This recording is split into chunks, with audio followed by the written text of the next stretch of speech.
Hola queridos amigos y hermanos, ha sido un privilegio haber compartido con ustedes durante toda esta semana.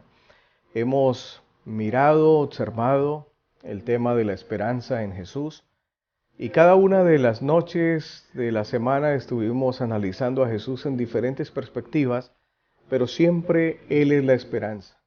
Él es la seguridad que da a nuestras vidas, esa fortaleza y nos ayuda a tener la confianza que necesitamos para este tiempo difícil en el que estamos viviendo. Este es el mensaje de hoy y quiero compartir con ustedes un mensaje que les dé la tranquilidad y les dé la fortaleza en Cristo Jesús. Por eso quiero invitarlos a que abran sus Biblias, si las tienen ahí con ustedes, en el libro de Apocalipsis, en el capítulo 22, en el último libro de la Biblia. El versículo 13 de Apocalipsis capítulo 22. Y la palabra de Dios dice: Yo soy el Alfa y la Omega, el principio y el fin, el primero y el último. Yo soy el Alfa y la Omega. El libro de Apocalipsis atrae la atención de muchas personas. A otros les da temor leer y estudiar el libro de Apocalipsis. Pero Apocalipsis es un libro maravilloso porque, al igual que los 4 evangelios que Mateo, Marcos, Lucas y Juan, el Apocalipsis también es un evangelio, es la revelación de Jesús. Los 4 evangelios nos cuentan la historia de Jesús, de su nacimiento, su genealogía, el desarrollo de su vida, de su niñez, el ministerio, los milagros, la muerte, la pasión de Cristo, la resurrección, la ascensión y todo el desarrollo de su predicación, el mensaje de Él acerca del reino de los cielos, el mensaje de salvación, el plan de redención. Es increíble leer los 4 evangelios, pero cuando nosotros leemos el libro de Apocalipsis es un evangelio porque nos está contando la historia de Jesús ahora en el santuario celestial, lo que sucedió después de ascender hasta la casa, hasta el Padre Celestial y estar ahora allí con en su reino, en su lugar donde había vivido por la eternidad.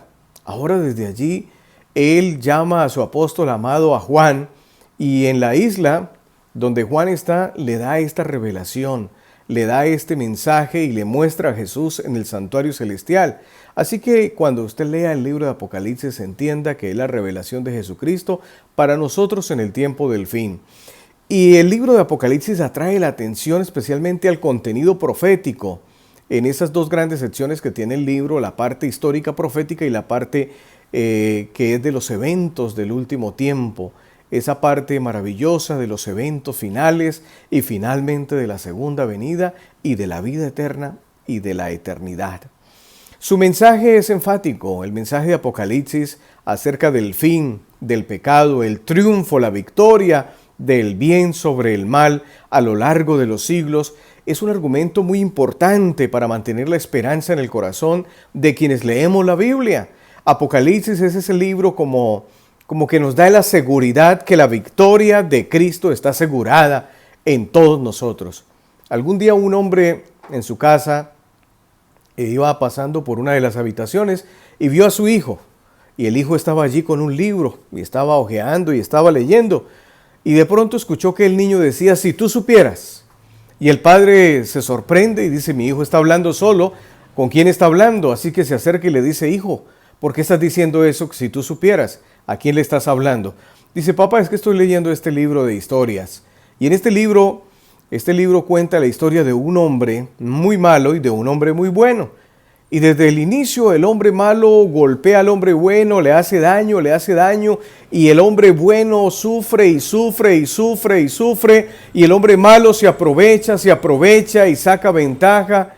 Y yo estaba cansado de ver esa historia de esa manera. Me fui al final del libro, papá, pero al final del libro el hombre bueno saca fuerzas y le gana al hombre malo, y el hombre bueno tiene la victoria. Así que me regresé a la parte donde iba en la historia, y en este momento el hombre malo le está pegando al hombre bueno, y yo le estoy diciendo: si tú supieras. Pero cuando tú lees la palabra de Dios, tienes la oportunidad de saber, de conocer, porque Dios se ha revelado. La victoria está asegurada. Apocalipsis nos está dando esa seguridad. Su escritura se realizó con un propósito definido y el apóstol Juan, ya anciano, se encontraba desterrado por el desarrollo de su fe, porque era un hombre fiel en la isla de Patmos y la iglesia estaba sufriendo persecución interna, persecución externa, sin saber sobre el retorno de Jesucristo. El cuadro era desalentador para el tiempo del apóstol Juan y de la iglesia. Los otros apóstoles ya habían fallecido. Juan era el último. Fue entonces cuando el Señor Jesús le dio esta revelación y le dio esta visión, y el apóstol Juan contempló a Jesús. Es más, cuando lo ve, dice los primeros versículos allí del libro que Juan cayó de rodillas y el Señor se acercó hasta él y lo levantó y lo fortaleció y se le presentó como un anciano de días. Dios se identifica con el apóstol Juan, se identifica con los seres humanos. Generalmente, cuando nosotros miramos el libro de Apocalipsis, se enfatiza el estudio de un panorama totalmente profético para tratar de entender los eventos finales, los eventos escatológicos. Es necesario que entonces podamos comprender algunas partes de ese simbolismo. También encontramos en el libro de Apocalipsis cronología de eventos. Hay que entender la forma como se van dando. Por ejemplo, en la primera parte del capítulo 1 hasta el capítulo 10, esa primera parte de 3 eventos cronológicos, las 7 iglesias, los 7 sellos, las 7 trompetas, son eventos cronológicos históricos. Y luego viene la parte escatológica después del capítulo 12, capítulo 13. En el libro de Apocalipsis encontramos toda una cantidad de información que nos ayuda a comprender mejor esa revelación maravillosa de Dios para nosotros en este tiempo. Algo que se destaca en las Escrituras son los innumerables atributos que encontramos cuando nosotros abrimos la Biblia de Dios. Son muchos los atributos. Y lo mismo sucede en el libro de Apocalipsis. Allí hay unas referencias a los atributos de Dios en esas páginas maravillosas del libro. Encontramos que se presenta a nuestro Jesús como yo soy, el gran yo soy. Y a través de ella se encuentra una frase que fue la que leí al iniciar. Yo soy el alfa y la omega. ¿Cuál es el mensaje que el Señor tiene para nosotros al compartir esas palabras en el versículo 13, ya en el último capítulo de la Biblia? Yo soy el alfa y la omega. Bueno, en primer lugar, el alfa y la omega nos está hablando de la eternidad. Primer concepto que emerge del uso de las letras griegas, del alfabeto griego, es la primera y la última, el alfa y la omega. Por eso Él es el primero y Él es el último, el principio y el fin. Y la Biblia presenta este concepto también en las palabras del Salmo 90, escrito por Moisés. Dice, antes que naciesen los montes y se formase la tierra y el mundo desde el siglo y hasta el siglo, tú eres Dios. Este es un misterio. En esta vida nunca vamos a lograr comprender la eternidad de Dios. Nuestra mente es finita. No podemos entender la eternidad de Dios. Simplemente podemos tratar de comprender que tenemos a un Dios que es eterno. La percepción nuestra, muy humana, de las cosas celestiales, en nuestra propia experiencia es difícil de entenderlas. Quizás sucede como ese chico que estaba en la playa jugando y hizo un hueco e iba corriendo hasta el mar, cogía su vasija que tenía allí, traía agua y la depositaba en el hueco, iba otra vez y regresaba, y alguien se acercó y le preguntó, ¿qué estás haciendo, hijo? Y él dijo, estoy tratando de vaciar el océano en este hueco. Es algo imposible también cuando nosotros hablamos de la eternidad de Dios, tratar de comprender el origen, la existencia de nuestro Dios. Pero sí la Biblia nos lo revela, que tenemos a un Dios que es eterno. Siendo que para los seres humanos todo en nuestra vida tiene un comienzo, tiene un fin, tiene un medio. Es difícil entender los atributos de Dios. Es difícil comprender la eternidad de Dios, pero tú tienes un Dios eterno y tú puedes confiarle tu vida a un Dios que existe desde la eternidad y hasta la eternidad, que es el alfa y la omega, el principio y el fin. Aún frente a esta afirmación se puede apreciar grandes verdades esenciales cuando miramos bajo la perspectiva del control que Dios tiene sobre el tiempo. Todo lo que ocurre en el universo está bajo el control de Dios. Es por ese motivo que el Salmo 90 Ahí nuestro querido patriarca Moisés dice, Señor, tú nos has sido de refugio de generación en generación. Por eso tenemos a un Dios que es eterno, hermanos. Ese ser maravilloso que es nuestro Creador, que es nuestro Redentor, es un Dios eterno. Es un Dios, Él le está diciendo, yo soy el alfa y la omega, yo soy el principio y el fin. Es decir, Él tiene todo el poder, tiene el conocimiento y tiene todo. Es un ser eterno, Él puede acompañarnos, Él puede protegernos, Él puede guiar a sus hijos en todo el tiempo. Es nuestro Dios, es un Dios grande, poderoso, no es cualquier Dios, hermanos. Tu Dios es un Dios poderoso, es un Dios eterno. Hoy le estás adorando a un Dios que es eterno, hoy no le estás adorando a cualquier Dios. El Dios al que hoy le sirves es un Dios eterno. Él es el primero, es el último, es el principio y el fin. En su vida no existió, ni existe, ni existirá momento en que Dios no pueda actuar.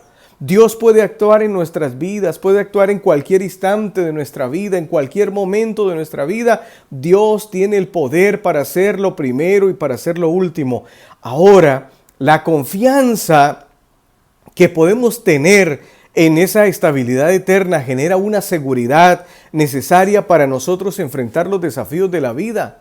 Lo que viene en el futuro, tengamos la plena seguridad que si confiamos en Él, Él es fiel y justo para perdonar nuestros pecados y guiarnos a toda verdad, y que Dios es fiel y justo para llevarnos a vivir con Él en lo que Él ha prometido, en lo que les he hablado durante la semana, de un cielo nuevo, de una tierra nueva, de llevarnos a un lugar donde no habrá pecado, porque Dios es el primero, Dios es el último, Él no tiene principio, Él no tiene fin, Él es Dios, Él es el alfa y la omega. Increíble, maravilloso tener de esa manera un Dios eterno. El segundo elemento que podemos sacar de este concepto, de este pensamiento, de las palabras de Jesús, del alfa y la omega, es Dios es un Dios soberano, la soberanía de Dios. Los rabinos judíos comprendían a Dios como el eterno. La palabra más clara para entender a Dios en la mente de un judío es la eternidad de Dios. Y decían que su soberanía y que la autoridad de Dios no provienen de nadie, que no pueden ser cedidas a nadie. En el contexto de la Biblia, encontramos que la soberanía de Dios está relacionada con la creación. Dios es el creador. Su soberanía entonces le hace ejercer ese control. Él es el Rey de reyes, Señor de señores. No hay otro. Cuando Nabucodonosor tuvo un sueño y no pudo entender en la mañana qué había soñado, ni recordar lo que había soñado, tomó una decisión atroz como soberano sobre Babilonia, de quitar la vida a todos los sátrapas, gobernadores, filósofos, científicos que el hombre tenía allí en su reino. Pero allí estaba Daniel, un siervo del Dios viviente. Era un joven, había venido en deportación desde la tierra de Jerusalén a Babilonia. Y él se acercó y le dijo, mira, permíteme unos días. Y le dieron los días. Y Daniel se fue a orar. Y Daniel dijo, Señor, tú eres el eterno. Tú eres el Dios soberano, tú eres el que conoce el principio y el fin, tú eres el alfa y la omega, y tú eres el que sabes qué soñó este hombre. Así que por favor, te pido que me regales el sueño. Y ahora el sueño de Nabucodonosor se convirtió en el sueño de Daniel. Y Daniel se presentó ante el rey Nabucodonosor y le dijo, Rey, tú soñaste con una estatua. El rey se sorprendió y así era.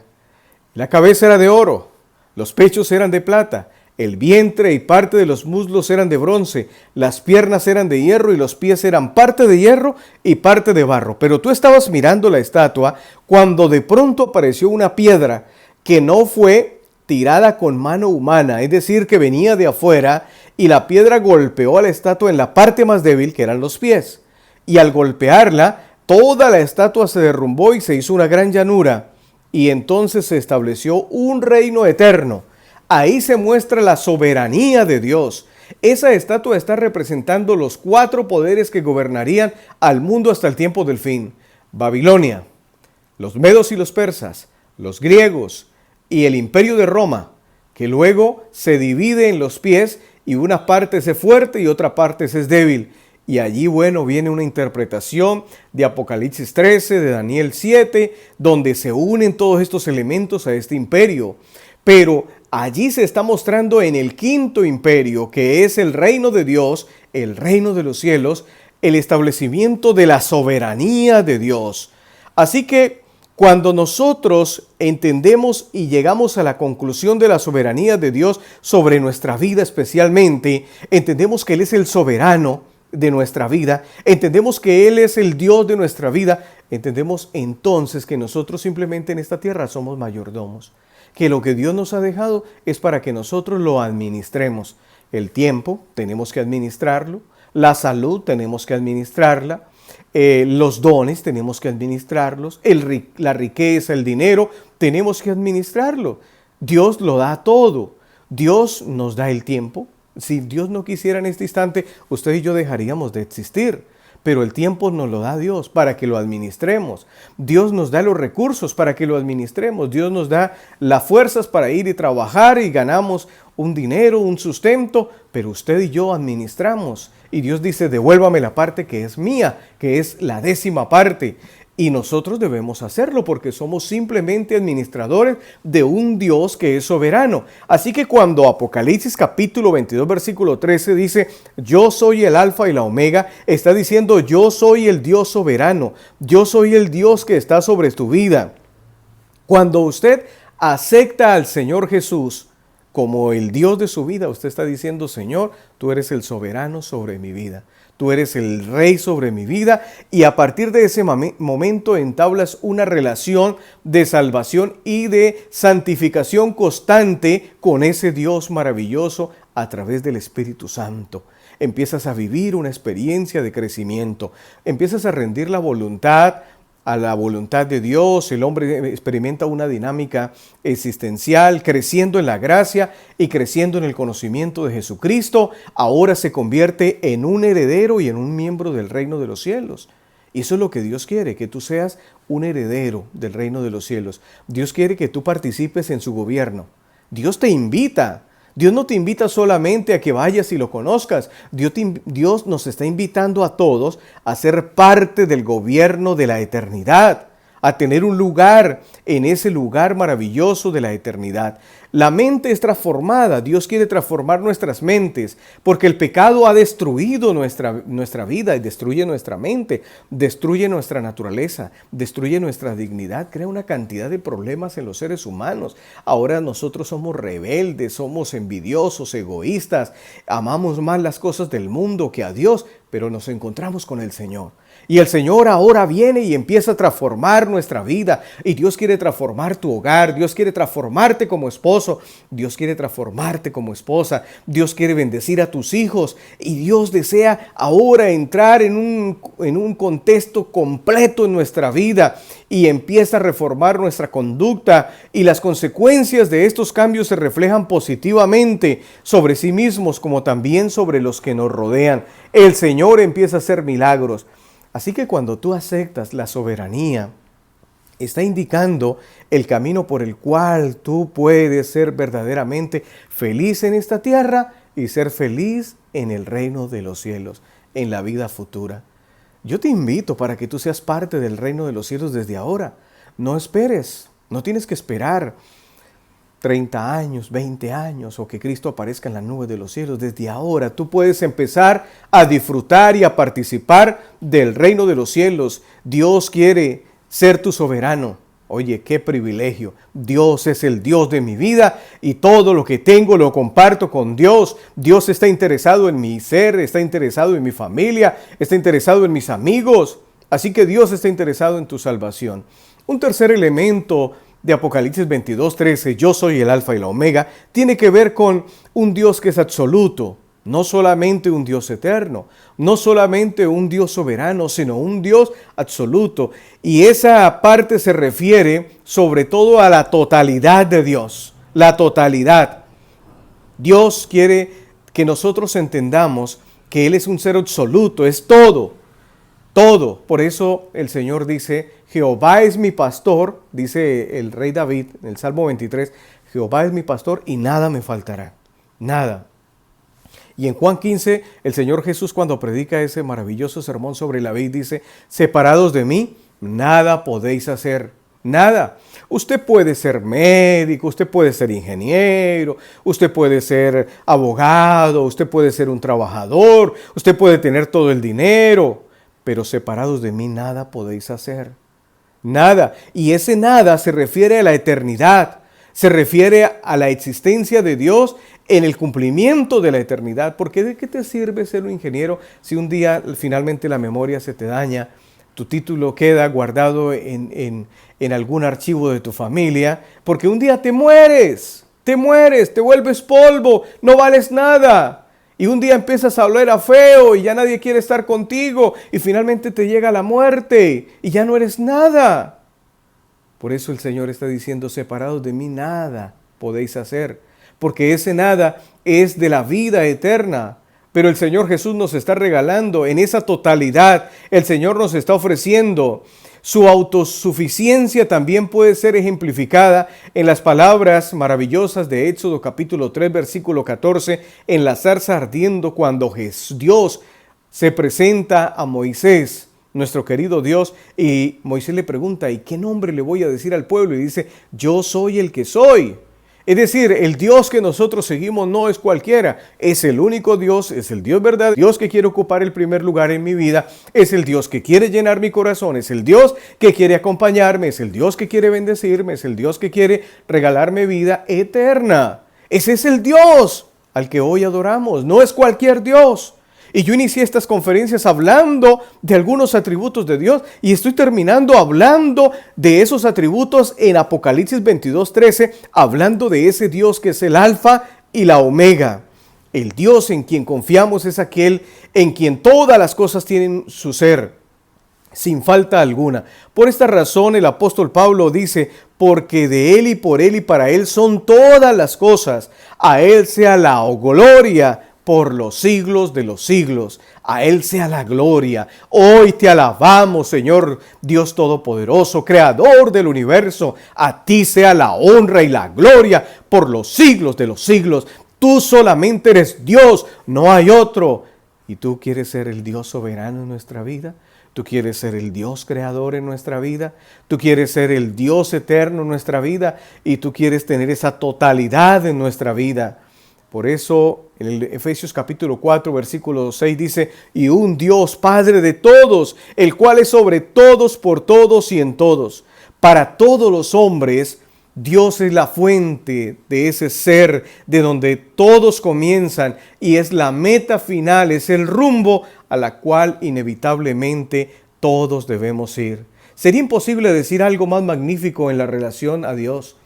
Pero cuando nosotros miramos allí el texto, al denominarse Él mismo diciendo: yo soy el Alfa y la Omega, Dios nos revela tres importantes atributos: eternidad, soberanía y absoluto.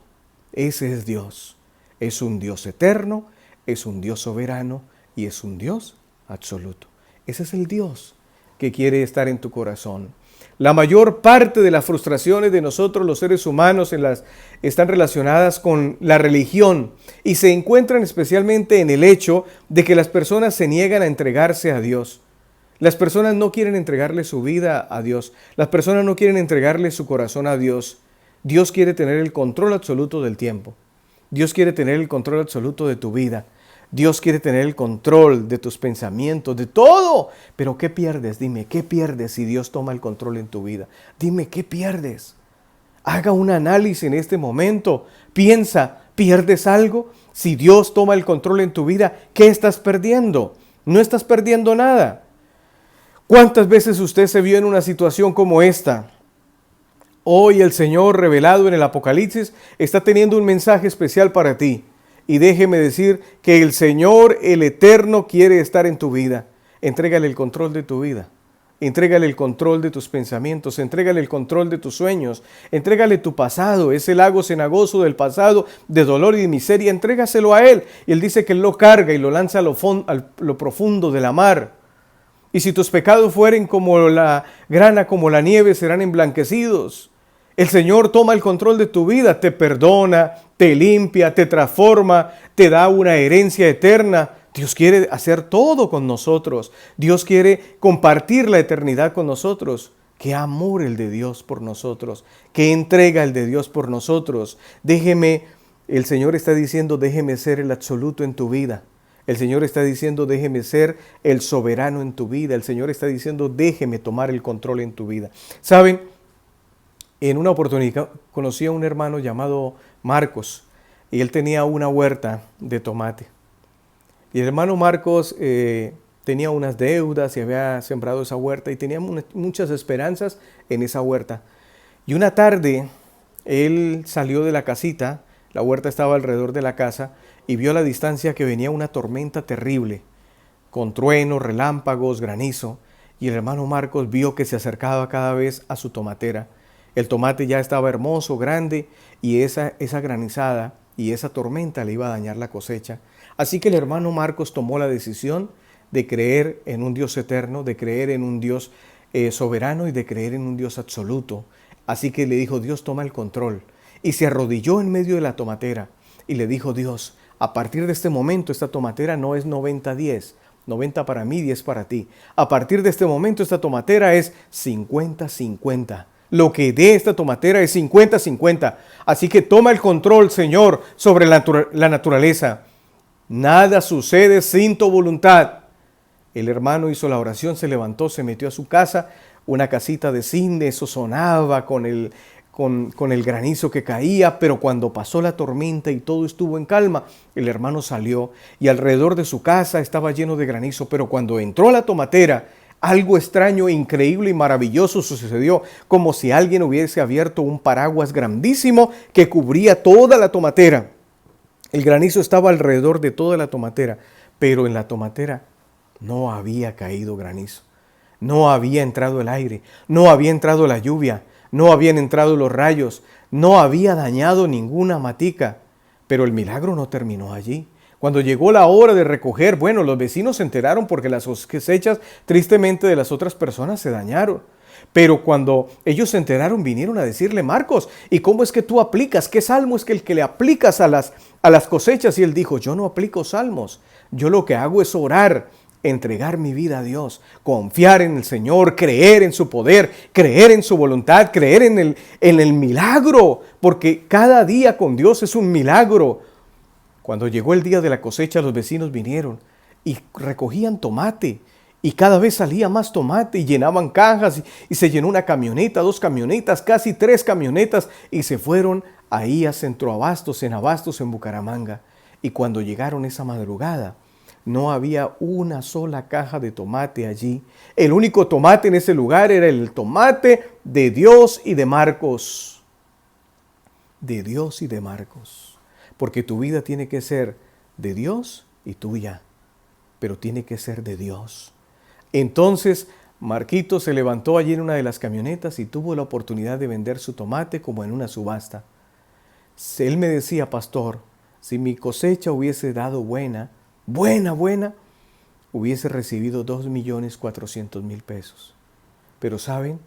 El Señor hizo un milagro también en la venta, porque vendió su cosecha en una subasta. ¿Quién da más? Y un hombre ofreció 3, y otro 4, y otro 5, y otro 7, y otro 10, 11, 12, y él decía, me parece increíble. Quería despertar, creía que era un sueño. Cuando caminas con Dios, tu vida parece un sueño, pero es el sueño de Dios, es el sueño de Daniel, es el sueño de la eternidad. Y ahí estaba nuestro querido hermano Marcos, mostrándose allí y sabiendo que Dios estaba también en esa subasta y vendió su cosecha en 22 millones de pesos. Alguien diría, pero eso no es mucho. Estoy hablando del año 97. Hace muchos años, 22, 23 años atrás, eso era mucho dinero. El hermano Marcos recibió esos 22 millones, pero le dice al dueño, al que ahora era el dueño del tomate, le dice, hazme un favor y me separas en 2 bloques los 22 millones. 11 millones aquí y 11 millones acá, porque 11 millones son de mi socio. Y el hombre allí, el comprador, le dice, ¿y cuál es tu socio? Y le dice, mi socio es Dios. Y el 50% de mi cosecha no es mío, es de Él. Él fue el que produjo que este evento se diera. Él hizo el milagro, Él hizo que la tierra pudiera producir. Él fue el que hizo que el árbol creciera, que la matica creciera, que la lluvia viniera y que cuando llegaba la tormenta, Él la detuvo. Él fue el que hizo que se multiplicara esta cosecha y Él fue el que permitió hoy que se vendiera a este precio, porque todo es de Dios. Qué bonito cuando un ser humano le confía a Dios su vida. Qué bonito cuando un ser humano le confía a Dios. El Señor dice que nuestra fe es como un grano de mostaza, ni siquiera. Si nosotros llegamos a experimentar la eternidad, la soberanía y lo absoluto de Dios en nuestra vida, podremos entender quién es el Alfa y la Omega, quién es el primero y el último. Quiero invitarte a entregarle la vida a Jesús. Si no lo has hecho todavía, y si hoy estás aquí compartiendo, es el día de abrir el corazón a Cristo Jesús y bautizarse. Y te invito para que tomes esa decisión y tu vida esté en las manos de Dios y te bautices y entregues tu corazón y deja que Dios sea el Dios en tu vida, el Dios eterno, el Dios soberano y el Dios absoluto en tu vida. Permíteme orar por esa decisión que estás tomando, amigo mío. Querido Padre que estás en el cielo, bendice a mi amigo que está ahora aquí escuchando, Señor, que ha tomado la decisión más bonita y más grande y la más hermosa de toda su vida. Dejar que Dios sea el Alfa y la Omega, dejar que Dios sea el primero y el último en su vida y ser parte del reino de los cielos. Señor, derrama tu bendición sobre él, llénalo con tu poder, bendícelo a él, bendíceme a mí, Señor, y bendice a tu iglesia y regresa pronto, Señor, en la nube de los cielos. Te lo agradecemos en el nombre de Cristo Jesús. Amén. Querido amigo, que Dios te bendiga. Fue un privilegio compartir con ustedes durante esta semana. Abrazos para todos y fidelidad ante todo para Cristo Jesús.